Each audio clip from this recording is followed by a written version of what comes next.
सोललैंड 5 the rebirth of टांग सन के इस एपिसोड को शुरू करने से पहले भाई लोग मैं बता देता हूँ कि मैंने सोललैंड 2.5 the legend of God realm को एक्सप्लेन करके चैनल पे डाल दिया है। तो अगर आप लोग देखना चाहे तो जाके विजिट कर सकते हैं। तो चलिए इसे शुरू करते हैं। इस एपिसोड की शुरुआत में हम देखते हैं कि बस इक्विपमेंट की तरफ देखने से ही बिग हेड ये मालूम चल चुका था कि इसका जो अपोनेंट है वो असल में एक डिसेंडेंट है, वो भी famous coloured glazed stone heavenly spirit emperor का। और इसको कलर्ड ग्लेज्ड स्टोन क्लैन के एक से ट्रेन किया गया है और इसकी जो नेचुरल एबिलिटी है वो ये है कि ये हर तरह के अटैक को रिफ्लेक्ट कर सकता है, जो कि काफी अजीब होने के साथ साथ काफी ज्यादा खतरनाक भी है। और इसकी जो फाइटिंग टेक्निक है वो अपने आप में ही काफी ज्यादा अजीब है और इसी वजह से इसको 1000 चांसेस कहते हैं, क्योंकि इससे निपट पाना काफी ज्यादा मुश्किल होता है। और तभी जो होस्ट होता है ये कहता है कि चलो गेम को शुरू करते हैं। और जैसी बैटल शुरू होती है तो ये दोनों ही काफी ज्यादा तेजी से एक धमाके के साथ आगे बढ़ने लगते हैं। और बिग कैट जो होता है अपनी पावर को रिलीज करते अपनी स्वॉर्ड के साथ आगे बढ़ने लगता है। जबकि इस तरफ हम इस बंदे को देखते हैं जिसने अपने स्पीयर को तैयार कर लिया था काफी खतरनाक तरीके से अटैक करने के लिए। और फिर क्या था, ये काफी खतरनाक तरीके से अपने स्पीयर से अटैक कर देता है इसको थ्रो करके। तो बिग कैट जो होता है इस स्पीयर को अपनी तरफ आता देख के तुरंत ही अपनी स्वॉर्ड से इसका सामना करने के लिए तैयार हो जाता है। लेकिन तभी बिग कैट के होश उड़ जाते हैं, क्योंकि इसके ठीक सामने जो स्पीयर काफी तेजी से इसकी तरफ आ रहा था वो अचानक से गायब हो गया है। लेकिन फिर भी ये किसी तरीके से उस स्पीयर को दूसरी तरफ से आते हुए नोटिस करता है और तुरंत ही अटैक करके उसे ब्लॉक करता है। लेकिन जैसे इसकी स्वॉर्ड इस स्पीयर को हिट करती है तो बिग कैट को एक झटका लगता है और इसको एहसास होता है कि ये जो स्पीयर है असल में इसके अंदर एक पैरालाइज इफेक्ट है। और इस मौके का फायदा उठा के हम देखते हैं कि ये जो बंदा होता है काफी तेजी से इसकी तरफ बढ़ता है और वापिस से अपने स्पीयर को लेता है और इसके अंदर अपनी पावर को इकट्ठा करके वापिस से बिग कैट के ऊपर काफी ज्यादा खतरनाक तरीके से अटैक कर देता है। लेकिन इस बार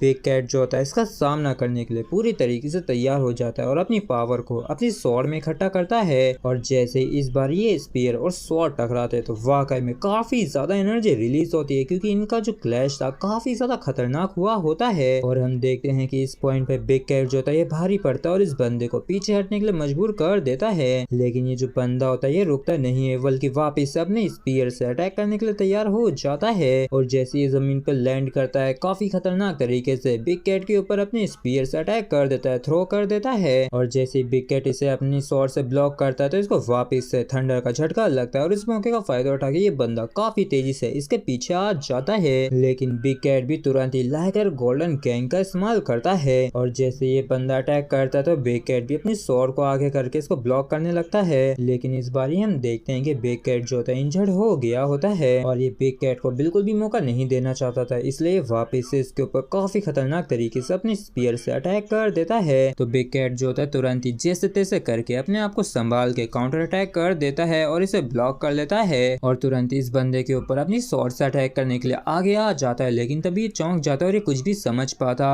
उससे पहले ही ये बंदा काफी खतरनाक तरीके से बिग कैट के ऊपर अटैक करता है और काफी दूर उड़ा देता है। और जहाँ बिग कैट जाके गिरता है वहाँ पे काफी तगड़ा सा ब्लास्ट होता है और हम देखते हैं कि बिग कैट की हालत खराब हो गई होती है। और इस चीज को देख के मई गोंगजी को वाकई में काफी ज्यादा चिंता होने लगी थी और ये कहती है कि बिग ब्रदर मुझे डर है कि बिग कैट जो है ये हार जाएगा, क्योंकि इसके अपोनेंट के पास सच में काफी गजब के इक्विपमेंट हैं। और अगर मुझे इस बारे में पहले जरा सा भी मालूम होता तो मैं फादर से कुछ अच्छे आर्टिफैक्ट तो मंगवा देती बिग कैट के लिए, जिससे कि ये उनके साथ इस बैटल के अंदर पार्टिसिपेट करता। तो टांग सन जो होता है ये कहता है कि ये सिर्फ एक लौता रास्ता है स्ट्रॉन्ग बनने का और इसे इस रास्ते से गुजर के होके गुजरना ही होगा, क्योंकि जब बात फाइनल स्टेज की आती है तो सभी रेसेस जो हैं वो अपने अपने प्लेयर्स को अपना पूरा सपोर्ट देने के लिए तैयार होती हैं और हर हाल में देती भी हैं। और अगर ये इन हालातों में भी गेम को जीत सकता है तो फिर जो गोल्डन लायन क्लैन है और जो गोल्डन सेक्रेट टाइगर क्लैन है वो डेफिनेटली रिएक्ट करेंगे। तो इस चीज को सुन के मई गोंगजी जो होती है हैरान होती है और पूछती है कि क्या तुम्हें ये लगता है कि बिग कैट जो है वो अभी भी जीत सकता है। तो टांग सन जो होता है ये अपना भरोसा दिखाते हुए कहता है कि बस तुम ये देखती जाओ। और वैसे भी बिग कैट जो है एक काफी ज्यादा स्ट्रॉन्ग फाइटर है, तो मैं दावे के साथ कह सकता हूँ कि ये इतनी आसानी से तो इस बैटल को नहीं हारेगा। और अगर इक्विपमेंट के मामले में इसकी तुलना की जाए तो बेशक ये अपने अपोनेंट से काफी इंफीरियर है, कमजोर है। लेकिन वो जो प्लेयर है कलर ग्लेज्ड स्टोन क्लैन से उसकी जो सबसे बड़ी प्रॉब्लम है वो ये है कि उसके पास एक्सप्लोसिव पावर काफी कम है और जब तक ये किसी एक्सप्लोजन के माध्यम से बिग कैट को एक ही झटके में नहीं हरा देता है तब तक बिग कैट के पास जीतने का एक चांस तो है। और इसी के साथ ही फ्रेंड्स हमारा ये जो एपिसोड है ये यहीं पे खत्म होता है। अगर आप लोगों को वीडियो अच्छा लगा हो तो प्लीज चैनल को सब्सक्राइब और वीडियो को लाइक करना बिल्कुल भी ना भूलें। Thank you.